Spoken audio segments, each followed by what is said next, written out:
Alright, hello. This is a battle on Dynasty's Pearl.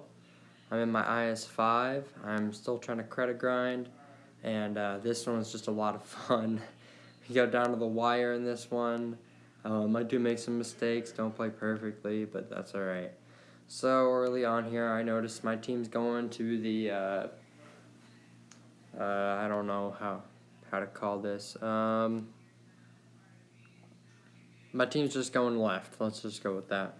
And so quickly, I'm like, all right, we're gonna try and rush this, right? Whenever you have all 7 go on one side, can typically be a good idea to try and rush things a little bit, because you can assume that you have support behind you. I spot the E-75 there. He spots me back, or they spot me back, I should say. And the AMX pushes forward and catches a tank destroyer out, not paying attention.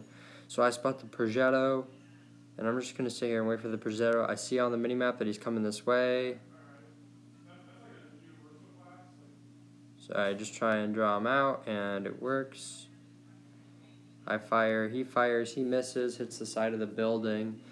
So that's 1 shot of damage in so far. The VK is going to push in here. I don't think this VK is a very good player, but that's alright. He isn't a good tank. So now I'm just looking for shots here on either the E-75 or the IS-6 Legend.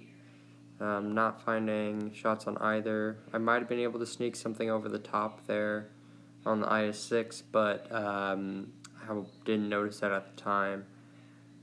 So I see that he's coming around. I'm just hoping I get behind this wall quickly enough. I had wanted to turn around because all of a sudden, there's 3 tanks behind me. So I put one into the SU. He misses his shot on the AMX, and I'm going to push him. I want him to shoot at me over the AMX. The AMX is a very dangerous tank. With the full clip, it can do a lot of damage.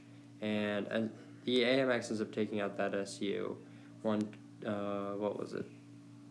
122.54. So the AMX with 2 bullets in their clip is going to push around with the tank destroyer to fight the E-75. I push up here, and I decide to shoot at the IS-6.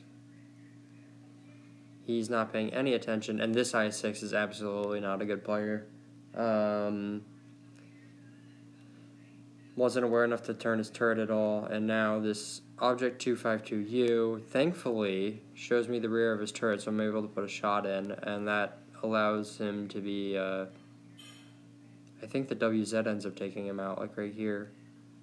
Yeah, right. Oh, the Scorpion G takes him out. So I think that my shot there ended up making him a 1-shot. So I see that the IS-6 is pulled back. See that the E-75 isn't going to be there. So now I'm going to try and save the WZ on my team. I fail. My shot bounces off of the turret of the Progetto, and he tracks me right as I'm about to ram him. That was actually a really good shot. I don't know if that was planned or not, but in any case, it was successful, and the Scorpion takes him out. So now I'm at nearly full health. The IS-6 is at about half health, or he's at 1100 health. And the E-75, I don't know how much health he's at. Okay, now we know, 1200. So I'm looking for shots on the E-75. And I didn't get spotted there. Either that or I was still spotted. Just looking for shots, and that one misses, unfortunately. The Scorpion gets a shot in, kills the E-75. Now I'm like, alright, I want the AMX to live. I see he's doing damage, but I'm worried about the IS-6, and the IS-6 kills him. It's exactly what I did not want to happen. So now I'm trying to kill this E-75. That shot bounces off the turret, poorly aimed, and now I'm thinking I'm probably going to lose this one. So I'm retreating. I know I got to kill this E-75. Less guns to worry about. So I'm holding my shot, even though I could shoot at the IS-6. I'm going to fire the APCR. I'm above him, and I'm closer, so it's a bit of an easier shot. And now I'm a 2-shot for either of them.